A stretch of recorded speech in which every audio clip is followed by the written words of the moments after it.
Just me, a place to be me, where you get to experience life. 'Cause life is a journey, not a guided tour. If you want the rainbow, you have to go through the rain. Welcome back, guys. Thank you so much for joining us today. Man, oh man, we are wrapping up the month of October with a final discussion, well, almost a final discussion about sex and the importance of talking about sex with your partner, whoever your partner is.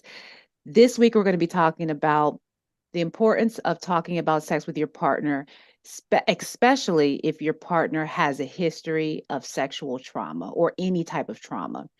And this one, I just want to kind of let the listeners know that if there is something that, please be mindful because we're going to be talking about some events or some topics that may be a little triggering. So please take care of yourself as we continue or as you continue to listen to this episode. Um, but moving forward, we definitely want to talk about unresolved trauma can significantly affect a person's sex life in various ways.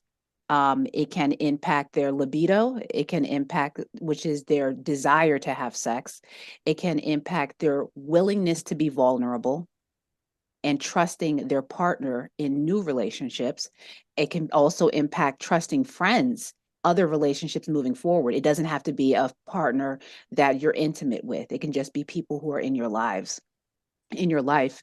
um, it can put a damper on the ability to emotionally attach and detach from somebody. And it can also create vulnerability, anxiety, and avoidance of intimacy. But before we get into all that, just briefly, anyone that is dealing with the remnants of unresolved trauma or sexual trauma, please know that taking care of yourself first is always going to be an important component with moving forward with your life. So, just going back into some of the things that impact a sexual relationship, if the person that you are dealing with does have some sort of sexual trauma, can include, like we said, low sex drive, difficulty trusting partners, emotional detachment, flashbacks and intrusive thoughts when the person does feel a desire to get intimate, or with any other situations. It could be just being out, any type of triggering events that might be related to or the event that they did experience or the trauma that they did experience. Fear of vulnerability, concerns with their body image, anxiety, avoidance of intimacy, and just overall relationship strains. So, Miss Tracy, tell me what kind of sticks out for you when you think about unresolved trauma, and then also how it impacts a person's sex life. Yeah, I like all of the areas that you mentioned are real for most people. Like, and I say that just from experience. So even Sasha didn't even know I was gonna go this way, and I didn't even know I was gonna go this way, but this is just me. So in dealing with it, you mentioned I'll go back. You mentioned one thing earlier about if your partner um has unresolved trauma.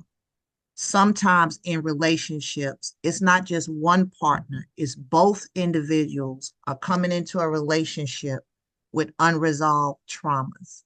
And so you find it difficult to communicate, to talk about sex because each individual has their own I say hang up, hiccups, or reservations pertaining to because some events that might have happened in their lives.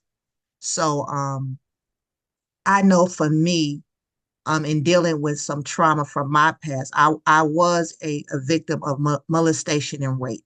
So, and it's two separate entities. So in dealing in entering relationships, initially, it's a guard that I had to put upon myself because of what it felt like when I was in a situation that I didn't invite and those feelings that I had to deal with. So once I'm out of that trauma, and again, it took therapy, it took coaching for me to develop those skills because it affected me. big time. Like you don't let nobody get close. That vulnerability, you learn ways to shut yourself down, not to feel because of what you have to go through. You don't want to feel. So now as you grow, especially for me, it happened when I was young. So when as an adult now, those actions are not happening. I'm in relationship with a person, but I don't want that person to touch me because when I feel that touch, or if you come behind me and put your arm around me and I jerk, if I don't have that conversation with the person I'm involved in, that person will start feeling like, oh, she never wants me to touch her. She's rejecting me. I don't feel like I'm wanted. And they get a whole new set of feelings that they got to deal with again, thinking I like somebody or I want to pour myself out to them. But when I do that, they reject me. So if you are in a situation like that now, start having a conversation with that other partner and maybe ask those questions. Is it something that we need to talk about that might have happened to you in past relationships or from your past? Because I noticed that you're loving, but when it's time for me to hold your hand, you don't like holding hands. Why is that? You don't like hugging. Why is that? And again, if you are open to having those conversations, and again, sex and intimacy, you are vulnerable. You have to open yourself, and a lot of people aren't comfortable about like that. And if you are a victim, or you just say you've experienced some trauma in that area, you put up guards, and it's hard to. I'm not going to open myself up. Rather, I Mhm. shut myself down. I don't want to feel again. So and it puts strain on a relationship because nobody wants to be in a relationship and they feel unwanted, not received, or every time I reach for you, you be like, "Ugh, Mhm. no." But if that person understood that, oh, okay, this happened to her, so that's why if I want to embrace her at I she it will she will receive it better if to say, hey Tracy, I'm coming in for a hug, opposed to coming from behind me and hugging me, because Mhm. that's how I was attacked and that's what it feels like. But if Mhm. I see you, and again, I have to be willing or open to say that, okay, I'm in a space where I can talk about that with you. And I Yes. say for myself, in most relationships going in, you don't.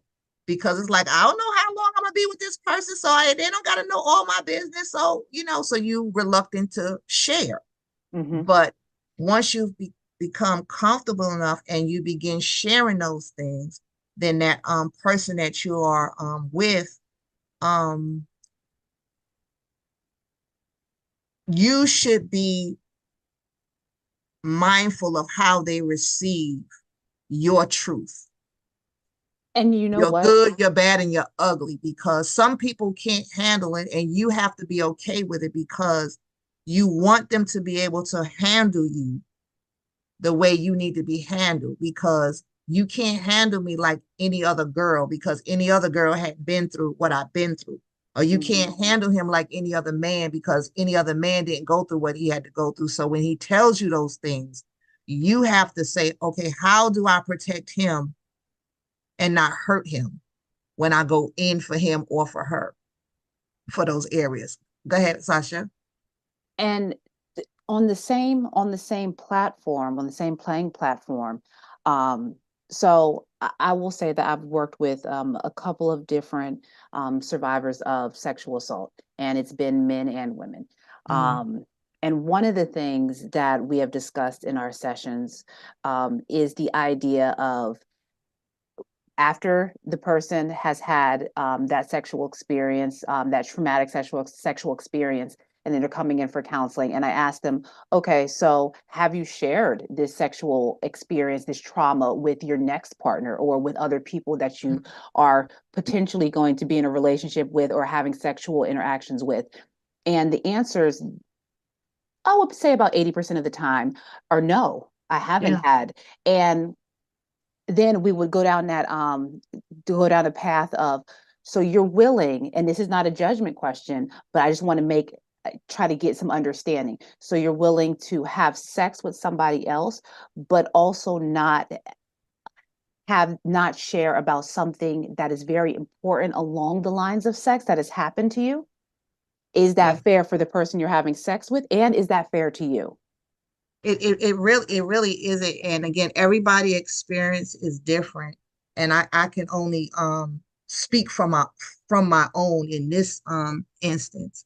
When I was asked that question, my response was the fear, because if I told all of the truth, I was afraid that the person that I'd already been with for all this time would leave me.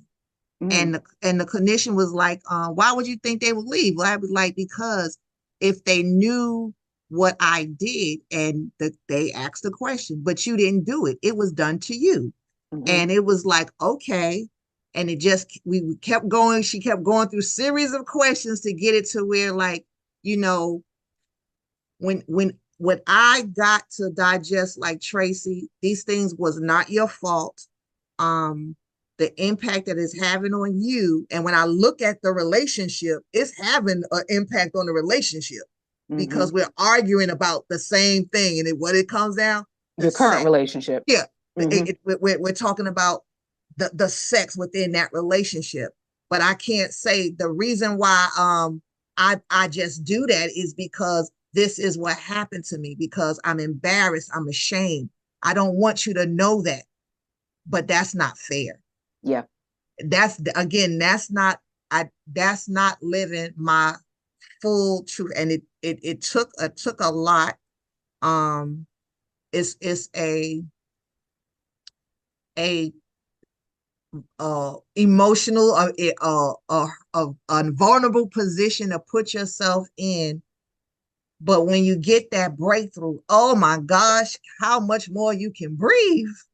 You Yeah. can breathe so much. But again, from being on the other side, oh, you're just drowning, drowning, drowning, drowning. And the fear that if anybody knew, I'd rather just fake it till I make it.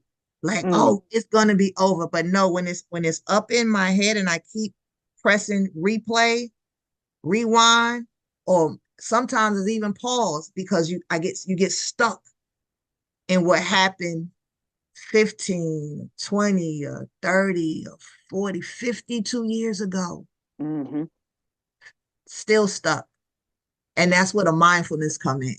Yeah. So that's when to talk, that's when the journaling comes in. Mhm. When it's like, I have to get this out. So um say, even when we're talking about how it impacts that relationship that you are currently in. And avoidance, again, you do stuff where, I hurry up, do whatever so they can go to sleep, just so I can avoid that act. Or you don't look a Yeah. certain way just so nobody would say anything to you. Tend to hide in a lot of clothes or Mm, hide with for fear of not feeling comfortable with your own self, or that someone else is going to judge you or think of you in a desired manner. You tend mm-hmm. to just diminish yourself Yeah, down, shade yeah, yourself away. Mhm. yeah. And you have to start loving yourself. You have to start loving yourself. We have to start loving ourselves Mhm. and taking care of ourselves. Your body is telling you what you need.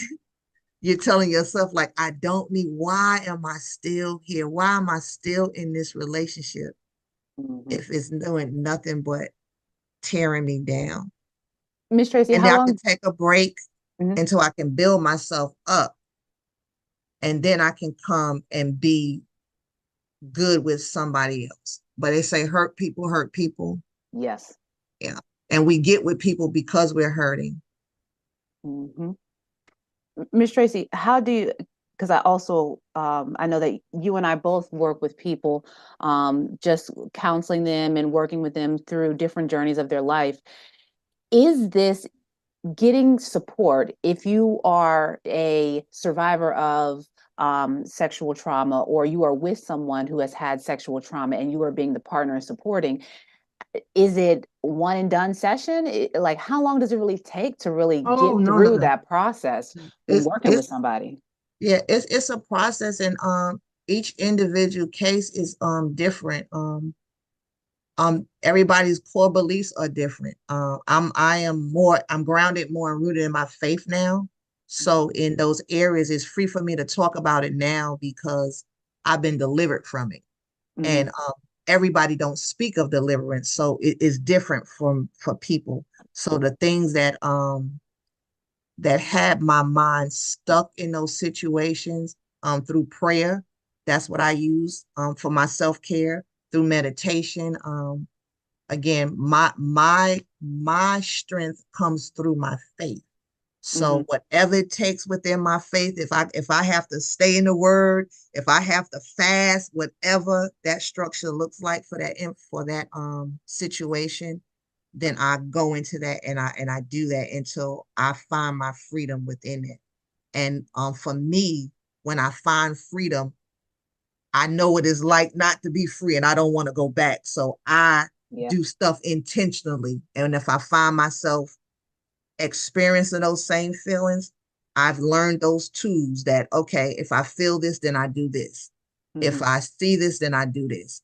I know when I was going through grief, I work with my clients too. We do a grieving calendar, a strategy plan. Mm-hmm. So for the whole year, I can just take a calendar and I look at every month. And what are those things? What are my triggers within that month?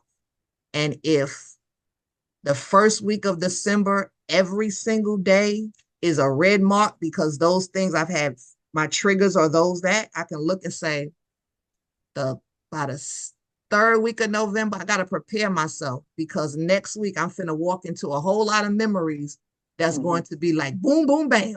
Where Yep. are my tools? Am I ready? So as pre-work, you don't go into a fight unprepared, right? You do Mm-hmm. your training. So I train. I look, oh, December's a heavy month. July's a heavy month. November's a heavy month. March are my free month. So I get strong, strong, strong in March because I got to build up for here. And then as I look at my calendar from 2023 to 2022 to 2023 to 2024, some of those markers are no longer there because it's not a trigger anymore. So I've until worked through it. Yeah. I look at, and it's been able to get me through the year or through the month Mm-hmm. because that journaling, at first I didn't like to do all of that writing. Just give me some target more. I can see a dot. But now when I journal, is it leaves me more emphasis, a reference, so I can pick back just in case I forget, and I can read what I wrote to Mm-hmm. myself and be like, this is what you said. Not nobody didn't tell you anything. You said this. Yeah. So if you want somebody else to believe, you got to believe yourself first. And I think that that's where people kind of get the idea of counseling kind of misconstrued with the concept of medicine, is that counseling takes time. Mhm, Therapy takes time. And mhm, people, I would caution people to go to therapy because they want someone else to be fixed. Because if that's the case, then you're going to be going to therapy forever, trying to do the same thing and expecting different results. mhm, Therapy is so that you can work on yourself. So the unresolved trauma that you've been carrying for years and years and years and years into relationship after relationship after relationship, and maybe the unresolved trauma has shown up as avoidance, like throwing yourself into your work, or mhm, maybe the unresolved trauma has showed up as sarcasm, like maybe someone's trying to have a conversation with you and or ask you how your day is, and you're like, I don't know, how is my day? My day was better now that you're not in it. Like, whoa, wait a minute now. Like, where is that coming from? Avoidance can also show up as defensiveness in relationships. Your partner is trying to be intimate with you, but you're like, don't touch me. Wait a minute, what are your intentions behind this? So that mhm, defensiveness can show up. It can be threatening. um Unresolved trauma can show up as maybe even stalking, maybe mhm. even following your partner around, or being followed around and perceiving it as love. But maybe we need to look at that a little further. And Unresolved trauma. But Yeah, when you said the unresolved trauma too, it's not just like I said, it's not just sexual trauma. It's other unresolved trauma. mm-hmm. And I make this comment like most adults walking around are just grown children with unresolved trauma. That's it. And our response, when you look at it, like we respond like big kids, like throwing grown folk tantrums, but then we tell our kids don't fall out. But you do the same thing when your Yeah. check is $5 short. You just like, Mm-hmm. and again, that unresolved trauma, and how do you respond to it? Yeah. So when you said that, just coming in, any unresolved trauma is gonna significantly affect your sex life. When Yes. it is going to how you respond, like even with a nasty attitude, not Mm-hmm. so it's kind of weird. And it's weird and funny all at the same time. But you can gauge, and I won't call out no names, but like don't be in a relationship and close the cookie jar or turn the faucet off, whatever you want to do. Don't do nothing for a couple of days and watch the attitude. Limit the amount of sex that you There have with you your go. partner. And watch the attitude. You think hangry was a word. It'd be like, oh, but watch, I bet you we do a little something, we just be smiling and stuff. So it has to have some effect, up in here, some kind of way, by doing it just changes the whole mood, or not doing it changes the whole mood. And if you are not a person who does respond with elation as far as it goes with sex, and that's okay, that is completely okay.